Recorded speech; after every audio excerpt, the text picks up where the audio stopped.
The lion is the true king of the land, but it too can be killed by hyenas. The eagle can be considered the king of the air, but at night it's absolutely defenseless against owls. And if we talk about the underwater world, it seems that orcas simply have no equal here. But this is not entirely true. Today, you'll learn why orcas need a whale's tongue, why they use other animals to play, how they storm the shores, and who has a chance to kill the king of the oceans after all. Let's go. I don't think I need to explain what orcas are. They're huge, black and white, predatory, just devilishly smart. No kidding. To understand how powerful orcas are as hunters, it's enough to say that they have a thoughtful plan for each hunt, depending on what exactly is the future dinner. Orcas, and they almost always hunt in groups, choose a certain strategy. For example, they need to disorient a shark to eat it. For a school of small fish, something like a carousel of air bubbles will do, and when it comes to whales, it's better to see with your own eyes. The attack follows a brutal but working scheme. Orcas take turns ramming, biting, and pulling the whale by the pectoral fins, and as a rule, exhaust their prey. Even despite the size difference, one gets tired of such a thing. Imagine being bitten by several medium-sized dogs at the same time. And then they also try to drown you. Yes, orcas block the whale's breathing hole, and after a chase that can last for hours, the exhausted giant drowns. And then the final strike. Whales, of course, come in all sorts of ways too. Some of them, especially the young ones, aren't much bigger than orcas themselves. But what about the blue whale? It's said to be the largest creature that has ever existed on our planet. It weighs over 190 tons. That's what we're going to eat, orcas must have thought, and they rammed it. Now think about it. Several orcas, which are actually just toothed dolphins, turn a blue whale to flight. Even a giant like that prefers not to mess with them. But the most common prey of killer whales are baby whales. It's so common that whales even protect the offspring of other species if they can. For example, humpbacks were once seen guarding a small gray whale, and it was already dead. They simply didn't allow the killer whale to finish what they started. Probably because they know what happens with the prey, because orcas are such gourmands. Humpback whale calves are one of their favorite dishes, and orcas often eat only their tongues and leave the rest of the carcass for scavengers. Why? Well, apparently it's very tasty. By the way, the same thing happens with sharks. Orcas eat only their liver because it contains useful substances. In short, sharks are kind of like vitamins. And you know, here I am talking about how orcas prey on different types of marine animals. Can anyone stand up to them? Just so long as it doesn't come down to the sperm whale.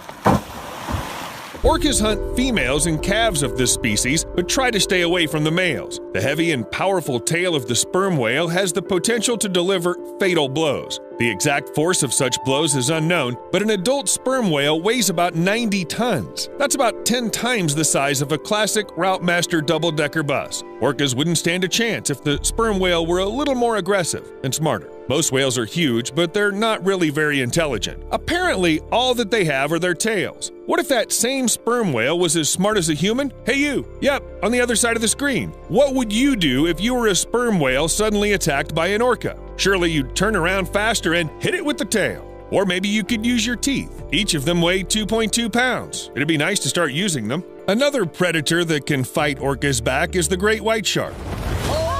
You know, the creepy one with the killer eye? Orcas are considered the only natural enemies of great white sharks, and if the shark manages to bite first, the rows of razor-sharp teeth can pierce even the thickest skin. I think it's the species that can win this fight if it attacks first. If not, a special hunting strategy will come into play, as I've already mentioned. The killer whale pushes the shark to the surface with its broad tail, then stuns it. Then the killer whale, as if having some knowledge of shark biology, flips the prey, disorients it, and paralyzes it. Bon appetit! So who can beat an orca anyway? I thought of stingrays, but they're just part of the menu. Sea crocodiles have incredible biting power and a thick skin that no killer whale would bite through, but the jaws don't open wide enough to bite off anything important. Maybe you have some ideas. Write them in the comments and we'll be sure to read them.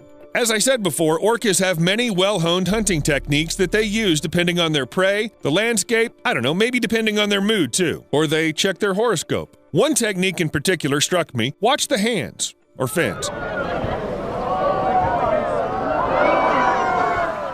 Seals often get out of the water on the ice floes to take a break. Nothing threatens them there, which means they can safely chill while bobbing on the waves. The orca is too heavy to climb on the ice floe and eat a seal, but it can always call its bros. Several predators line up, accelerate, then break right in front of the ice floe, creating a wave that just washes the prey away.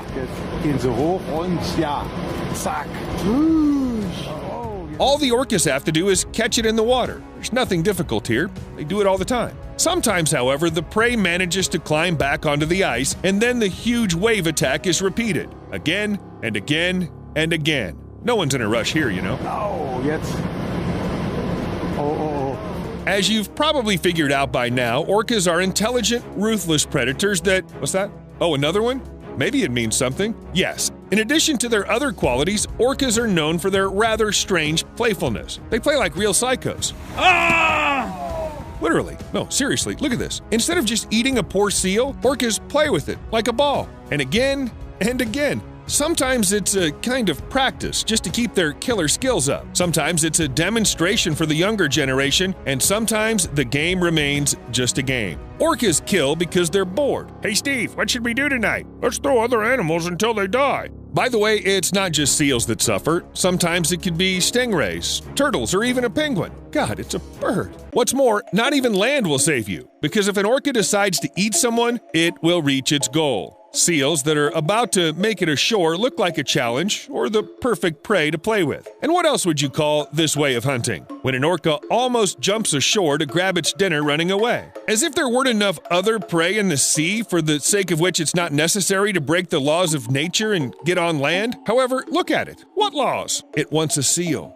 Sometimes this desire can turn into a serious problem for orcas. You can find tons of videos online of these predators who got too carried away hunting, missed the tide, and, yep, that's right, they got trapped. I hear ya. What can I do for you, sweetie? I can literally hear the seals laughing in the distance. In such a situation, the orca has only one option for salvation: to get help from people and wait for the tide to return to the sea. Of course, no one will drag a huge animal weighing 3 to 5 tons into the water on their own. Well, in case there's no people around, well, natural selection in action. I can't say that the population of killer whales would diminish without human help, but several dozen of these marine predators certainly owe their lives to people. Maybe that's why they sometimes play so happily with us. Fortunately, not as much as they do with seals, at least not usually. It all looks pretty innocent, even funny, even cute.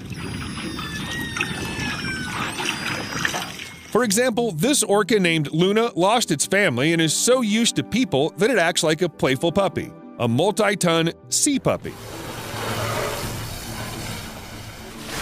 Looking at how orcas play with people, somehow you forget that they're cruel predators, and they have no equal in the sea. And if you've seen Free Willy, you probably can't help but get the feeling that you're being shamelessly deceived. And it's true. Hollywood is the chief deceiver. Even those orcas that perform in aquariums aren't the sweet, good-natured creatures. The best and most horrifying example is Tilikum, a trained male involved in at least 3 human killings. The first was Kelty Byrne, who slipped and fell into a pool where Tilikum and 2 other orcas were. They tossed the girl between them with their jaws, submerged her in the water, and prevented her from surfacing. Kelty drowned. The second victim was a man who snuck into Tilikum's pool after the aquarium closed. But the third human attack was the worst. The orca dragged an experienced trainer, Don Brancho, into the water by the hair right at the beginning of the show. In front of an astonished audience, Tilikum played with the victim as if she were a toy. By the time the people could get to Dawn, she was already dead. What about the killer? Well, it soon went back to performing. Don't let the money go to waste. The most recent tragedy occurred at SeaWorld Orlando amusement park, but orcas aren't only kept there. I think they're at every SeaWorld aquarium, and they don't seem to forget their wild habits anywhere. They're predators that have no equal in the ocean. They're strong and intelligent. Why not hunt in the middle of a pool? So at SeaWorld San Diego, orcas don't just attack when they see something edible in front of them. They use bait to get the birds to come closer, and they do so quite deliberately, tossing pieces of, what is that, a fish? So pieces of fish closer, and then they wait, and it works. Orcas probably hunt birds just for the sake of hunting. They're playing. But you know, maybe from Tilikum's perspective, all the victims were part of the game too. I'd prefer to stay as far away from orcas as possible, especially if they're kept in captivity and already too used to humans. What if to them we're just skinny, hairy seals? We'll see you later.